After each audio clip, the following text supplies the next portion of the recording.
Super singer junior season 11ல சித்ராம்மா சர்வேஷை பார்த்து ரொம்பவே சூப்பரான விஷயங்களை ரீசெண்டாக ஷேர் பண்ணியிருக்காங்க. அதெல்லாம் என்ன அப்படிங்கிறது தான் இந்த ஒரு வீடியோவில் நம்ம பார்க்க போகிறோம். தமிழ் மக்களுக்கு ரொம்பவே பரிச்சயமான மற்றும் ரொம்பவே பிடித்தமான ஒரு ரியாலிட்டி ஷோனா அது சூப்பர் சிங்கர் அப்படின்னு தான் சொல்லணும். கிட்டத்தட்ட 10 சீசன்களை ரசிகர்கள் மத்தியில் மிக பெரும் ஒரு வரவேற்பை பெற்று 11வது சீசன் சமீபத்தில் முடிஞ்சிருந்துச்சு.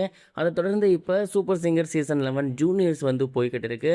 அண்ட் இந்த ஒரு ஜூனியர்ஸில் குட்டீஸ் எல்லாமே பட்டையை கிளப்புறாங்க அப்படின்னு தான் சொல்லணும். ஒவ்வொருத்தருமே ஒவ்வொரு வாரமும் போட்டி போட்டு பாடி வந்துட்டு இருக்காங்க. அதில் பார்வை இல்லாத நபர் தான் சர்வேஷ். இவரை வந்து எல்லாருக்கும் ரொம்பவே பிடிக்கும். அவருக்கு ஆண்டவன் பார்வையில் தான் குறைபாடு வச்சானே தவிர அவரோட குரலில் கொஞ்சம் கூட குறைபாடு வைக்கவே இல்லை அப்படின்னு தான் சொல்லணும். அவ்வளவு சூப்பரான ஒரு குரல். அவர் பாடினாலே இருக்க எல்லாரையுமே மெஸ்மரைஸ் பண்ணிடுவார். அந்த ஸ்டேஜையே அவர் கண்ட்ரோலில் எடுத்துருவார். அந்த அளவுக்கு இந்த சீசனை கலக்கி வந்துக்கிட்டு இருக்காரு. அப்படிப்பட்ட சர்வேஷ் கடந்த வாரம் வந்து குக்கு படத்திலிருந்து ஆகாசத்தை நான் பார்க்குறேன் அப்படிங்கிற பாடல் எடுத்து பாடியிருந்தார். அண்ட் அந்த ஒரு பாடல் பாடி அங்கே இருக்க எல்லாரையுமே தன் வசம் ஈர்த்துட்டாரு அப்படின்னு தான் சொல்லணும். அவ்வளோ சூப்பரான ஒரு சாங்கை வந்து அவர் டெலிவரி பண்ணியிருந்தார். அவர் பாடி முடிச்சதுக்கப்புறம் அங்கே இருந்த சித்ராமாவாக இருக்கட்டும், டி இமானாக இருக்கட்டும், அவங்களாம் எந்திரிச்சு நின்று கைத்தட்ட ஆரம்பிச்சிட்டாங்க. அவங்க 2 பேர்லாம் இண்டஸ்ட்ரியில் எவ்வளோ பெரிய நபர்கள் அப்படிங்கிறது நமக்கு நல்லா தெரியும். அவங்களே எழுந்து நின்று கைத்தட்டி அவருக்கு வந்து உற்சாகம் கொடுக்குறாங்க அப்படின்னா சர்வேஷ் எந்த அளவுக்கான ஒரு பர்ஃபார்மன்ஸ் கொடுத்துருக்காரு அப்படிங்கிறத நம்ம யோசிச்சு பார்க்கணும். குறிப்பாக சித்ராமா வந்து ரொம்பவே நிறைய விஷயங்களை ஹானஸ்ட்டாக ஓப்பனாகவே சொல்லியிருக்காங்க. சர்வேஷ், நீ இந்த சீசனோட லக்கியஸ்ட் பர்சன் அப்படின்னு தான் சொல்லணும். ஏன்னா நீ பாட வந்தாலே அந்த ஸ்டேஜ் வந்து மொத்தமாக உன் கண்ட்ரோலுக்கு போயிடுது. அவ்வளோ சூப்பராக நீ பாடிட்டு இருக்க. நீ அந்த பாடலை பாட பாட நாங்கள் எல்லாருமே எங்களை மறந்துட்டோம் அப்படின்னு தான் சொல்லணும். அவ்வளோ சூப்பரான ஒரு சாங் டெலிவரி.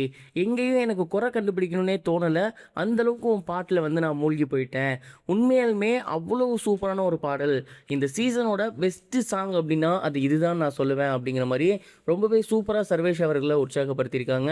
அது மட்டும் இல்லாமல் இதே மாதிரியான பாடல்களை இன்னும் நீ ஒரு 2 வாரம் 3 வாரம் பாடினீன்னா கண்டிப்பாக நீ தான் இந்த சீசனோட டைட்டில் வின்னர் அப்படிங்கிறத நான் இப்போவே சொல்லிடுவேன் அப்படிங்கிற மாதிரி இவ்வளோ ஓப்பனாகவே வந்து சர்வேஷ்க்கு தன்னோட ஆதரவை வந்து சித்ராமா கொடுத்துருந்தாங்க. சித்ராமா ரொம்ப எக்ஸைட்மெண்ட் ஆகிற பர்சன் கிடையாது, அது நமக்கே தெரியும். அவங்களே இவ்வளோ உணர்ச்சி வசப்பட்டு சொல்கிறாங்க அப்படின்னா எந்த அளவுக்கு சூப்பராக சர்வேஷ் பாடியிருப்பார் அப்படிங்கிறத யோசிச்சு பார்க்கணும். சூப்பர் சிங்கரை பொறுத்தவரை நார்மலாக யாராவது உள்ளே போனாலே அவங்களுக்கு வந்து நிறைய ப்ரியாரிட்டி கொடுப்பாங்க. நல்லபடியாக அடுத்த கட்டத்துக்கு கொண்டு போகணும்னு நினைப்பாங்க. அதுலேயும் சர்வீஸ் மாதிரியான பீப்புளுக்கு கண்டிப்பாக அவங்களோட சப்போர்ட் அப்படிங்கிறது 200% இருக்கும் அப்படிங்கிறதுல எந்த ஒரு சந்தேகமே கிடையாது. சர்வீஸை இன்னும் மேற்கொண்டு அடுத்தடுத்து கொண்டு போகணும் அப்படிங்கிறது அவங்களோட ஆசையாகவும் இருக்கும். அதை தான் சித்ராமாவும் ரொம்ப ஓப்பனாகவே சொல்லியிருக்காங்க. சித்ராமாவிலேருந்து இந்த மாதிரியான வார்த்தைகள்லாம் ஃபஸ்ட் டைம் கேட்குறேன்னு நான் நினைக்கிறேன். நீங்கள் இந்த ஒரு விஷயத்தை பற்றி என்ன நினைக்கிறீங்க? உங்களோட தாட் என்ன? சர்வீஸ் ஃபைனலுக்கு போவாரா? அவர் பாடல்கள்லாம் உங்களுக்கு பிடிச்சிருக்கா? மறக்காமல் கமெண்ட் பாக்ஸில் ஷேர் பண்ணுங்கள். இது வரைக்கும் கனெக்டிங் டிவிக்கு சப்ஸ்கிரைப் பண்ணனா மறக்காமல் சப்ஸ்கிரைப் பண்ணிக்கங்க. உடனடி அப்டேட்ஸ் பெறுவதற்கு நோட்டிஃபிகேஷன் பெல்லையும் கிளிக் பண்ணிக்கங்க.